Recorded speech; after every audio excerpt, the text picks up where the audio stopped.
I ফুলাতা sir, cigarette হবে? হবে। জি না, আমি সিগারেট খাই না। আপনাকে জিজ্ঞেস করেছি সিগারেট আছে কিনা। আমি না খেলে আমার সাথে কেন থাকবে?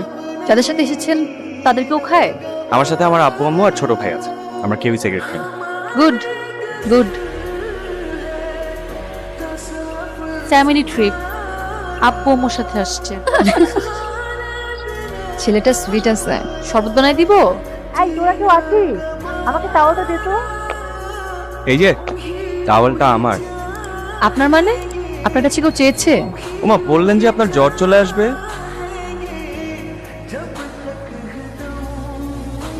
আজটা কি হাওড়ের? জি স্যার। খুব ভালো। তোমরা সবাই ফ্রেন্ডস? জি আন্টি। এভাবে চারজন মেয়ের একা আসাটা ঠিক হয়। তোমরা নাকি মিউজিক করো? জি আন্টি। খাওয়া দাওয়া সেরে রেস্ট নিয়ে আমাদের গান শোনাবো। হাই, হাই, আমি শান্ত, কিন্তু আমি একদমই শান্ত না। আমি আদর। কি করেন এখানে? মিষ্টি দেখি। আপনি একা কেন? ওরা আছে, আমি আপনাকে দেখে আসলাম। সিগারেট লাগবে? এনে দিব। আশেপাশে কিন্তু পাওয়া যেতে পারে। আপনার কাছে সিগারেট চেয়েছি বলে আপনি কি আমাকে খুব খারাপ মেয়ে ভেবেছেন? হ্যাঁ। আমি তো একদম সিগারেট খাই না, পুরো এসেছি তাই ভাবলাম সবাই মিলে একটু ট্রাই করি। একটা মেয়ের শাড়ি পরে গান গাচ্ছে আর সিগারেট খাচ্ছে, ওয়াও। আপনি কিন্তু দুষ্ট আছেন, দেখি বোঝা যায় না। এতগুলো মেয়ের সাথে যে গল্প করছেন, আপনার বাবা কিন্তু বকা দিবে। দেখ, টেক্সটে কথা বলি 017180479। দেখি মনে থাকে কিনা। কি মনে রাখতে পেরেছি? আপনি আমাকে আপনার নাম্বার এভাবে বললে আমি জীবনও মনে রাখতে পারতাম না। কোথায় আপনি? কেবিনে। বাবা ঘুমালেই চলে আসবে। ওকে, ওয়েটিং। ট্রাই করেন।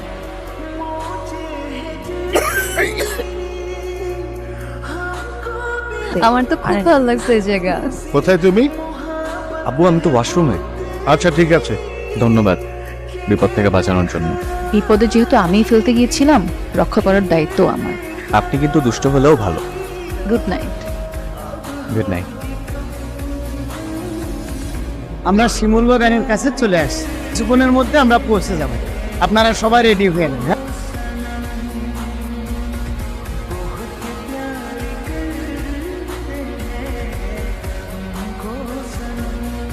তোমাকে আমার ভালো লাগে। কেন ভালো লাগে আমি জানি না। আমি চাই তোমাকে আমার ভালো লাগে, কারণে অকারণে ভালো লাগে। একটু মিষ্টি মুখ করা যায়? এখানে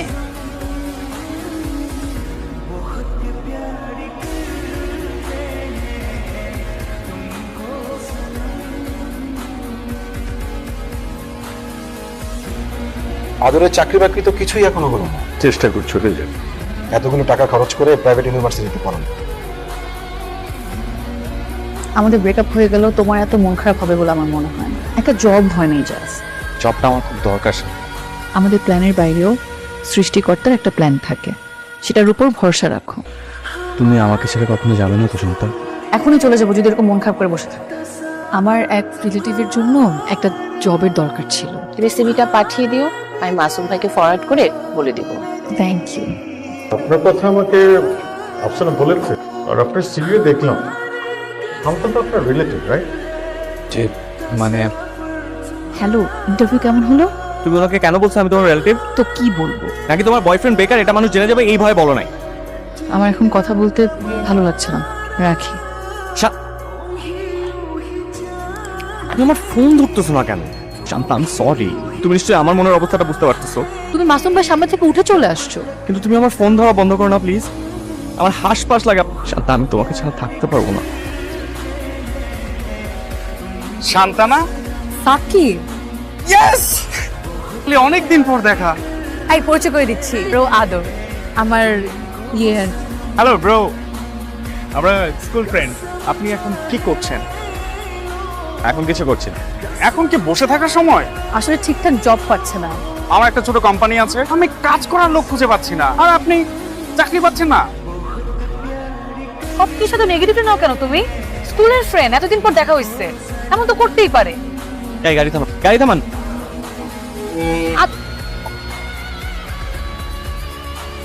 আমার মনে হচ্ছে আমাদের ব্রেকআপ করে ফেলা উচিত। আগের শান্তা কখনো এটা করতে পারতো না। এমন আরো অনেক কিছুই হবে এখন। So don't call me, don't text me.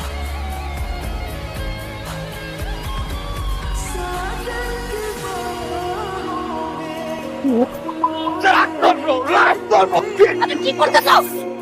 তুমি চুপ করো, একদম চুপ করো। ব্রেক আমার পর 2টা দিনও ওয়েট করতে পারবে, তাই না? সেটা পড়তেই হবে। চলো।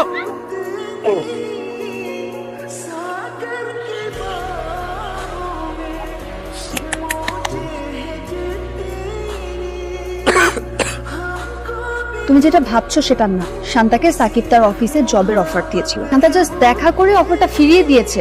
এক জায়গায় ফিক্সড হয়ে গেছি তো, ওখানেই ভালো লাগছে। তবে যদি দরকার হয় জানি আমার বয়ফ্রেন্ডের কি খবর। ভালো আছে।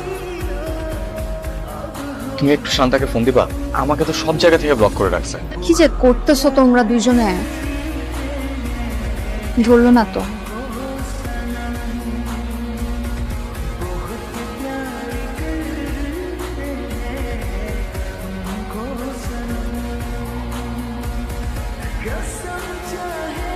কেন ফলো করতেছো আমাকে?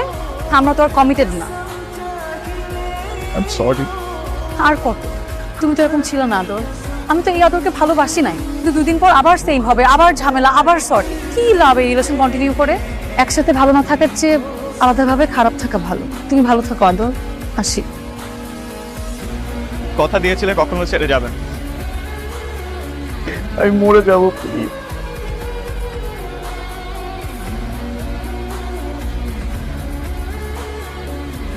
তোমার এত বড় সাহস, তুমি আমার বাসায় বসে সিগারেট খাচ্ছ ওই মেয়েটার জন্য?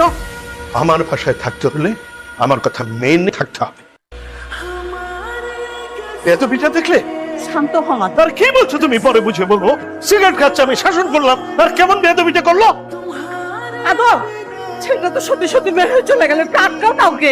আঙ্কেল, আমি আমাদের সব ফ্রেন্ডের সাথে কথা বলেছি, কারো বাসায় যায়নি। আজকে 4-5টা দিন আমার ছেলে বাসার বাইরে।